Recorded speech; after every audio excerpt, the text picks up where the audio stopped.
এইদিকে ফাঁকা পরিষ্কার শুনশান রাস্তা, এইদিকে ডিবিসির ক্যানেল, আর এইদিকে হচ্ছে ফাঁকা রাস্তা, ওইদিকে সর্ষে জমি।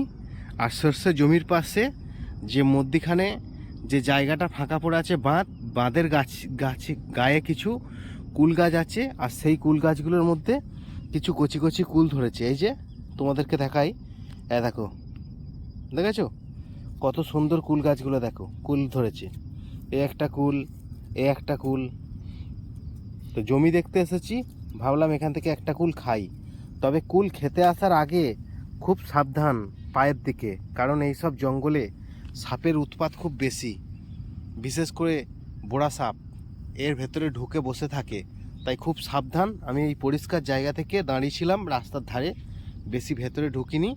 তোমরা যদি কুল খাওয়ার ইচ্ছা হয় তবে খুব সাবধানে এসে খেতে পারো। ভিডিওটা কেমন হয়েছে অবশ্যই জানাবে, আর ভালো লাগলে লাইক করবে, চ্যানেলে প্রথম হলে সাবস্ক্রাইব করে আমাদের পাশে থাকবে।